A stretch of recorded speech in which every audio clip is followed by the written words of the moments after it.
द्रौपदी महाभारत का वो पात्र है जिसके बिना महाभारत की कल्पना भी करना मुश्किल है।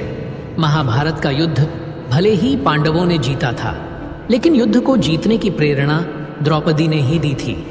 द्रौपदी वो ज्वाला थी जिसने अपनी मर्यादा और सम्मान की प्राप्ति के लिए कौरवों के खून से कुरुक्षेत्र के मैदान की प्यास बुझाई थी। द्रौपदी महाभारत युद्ध के बाद भारतवर्ष की महारानी बनी, लेकिन इनका जीवन और अंत ऐसे रास्तों से गुजरता है जिन्हें जानकर हर कोई हैरान रह जाता है।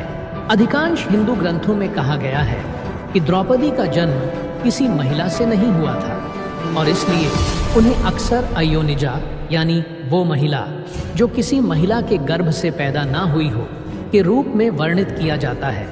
द्रौपदी जो अन्य स्त्रियों से बहुत अलग थी, अपने पिता का तिरस्कार सहना, 5 पतियों से विवाह करना, ऐसे न जाने कितने कार्य थे जो सिर्फ द्रौपदी के अलावा किसी और ने नहीं किए थे। जितना हम सब लोग द्रौपदी के बारे में जानते हैं, क्या सच में द्रौपदी वैसी ही थी या उससे अलग थी? आइए आज की वीडियो में हम आपको बताते हैं। द्रौपदी का जन्म यज्ञ की अग्नि से हुआ था, इसलिए उसे यज्ञसेनी भी कहा जाता है।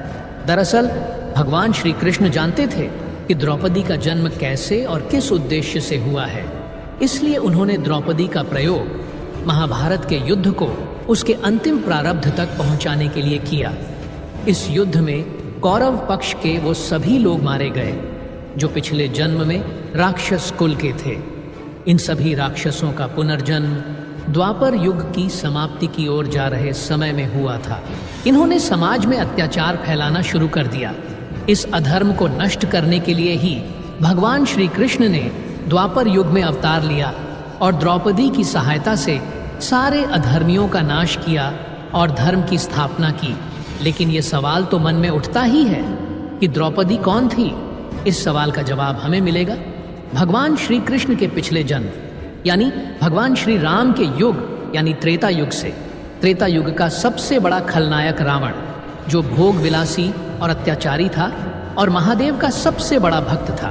क्योंकि महादेव को संगीत सुनना प्रिय है, इसलिए वो कैलाश जाकर भगवान शिव के लिए संगीत वादन भी करता था। एक बार जब रावण संगीत वादन करके वापस लौट रहा था तो उसे वन में एक स्त्री तपस्या करती हुई दिखी।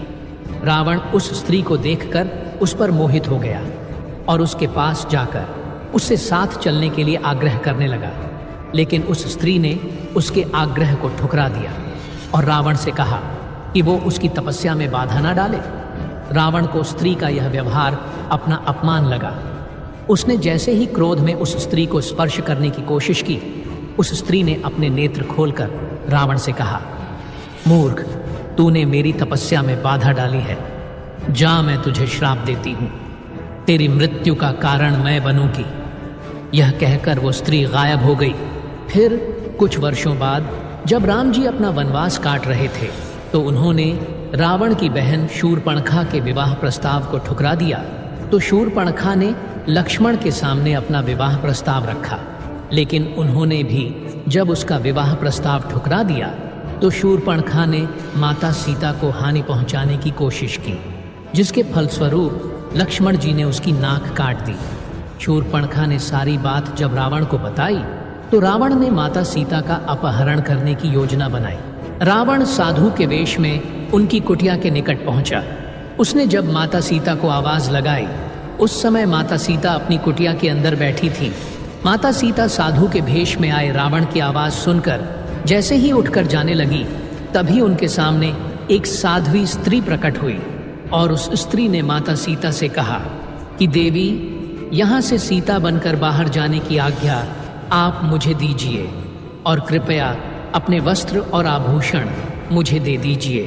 माता सीता ने उनकी बात मान ली और अंतर्ध्यान हो गई। इसके बाद वो साध्वी स्त्री सीता जी का रूप धर के बाहर आई और रावण उसे ही उठाकर ले गया। बाद में जब राम जी ने रावण का वध कर दिया और सीता जी से भेंट की तो राम जी को उनका सारा सत्य पता चला। उन्होंने उस साध्वी के त्याग से खुश होकर उसे वरदान दिया कि द्वापर युग में भी धर्म की स्थापना करने के लिए वे भी उनका साथ देंगी। इसी तरह इस साध्वी स्त्री ने द्रौपदी का रूप लेकर द्वापर युग में जन्म लिया तो इस तरह हमें पता चलता है कि द्रौपदी कौन थी और किस तरह उन्होंने धर्म की स्थापना करने में भगवान राम और भगवान कृष्ण की सहायता की थी। तो दोस्तों, ये थी आज की वीडियो।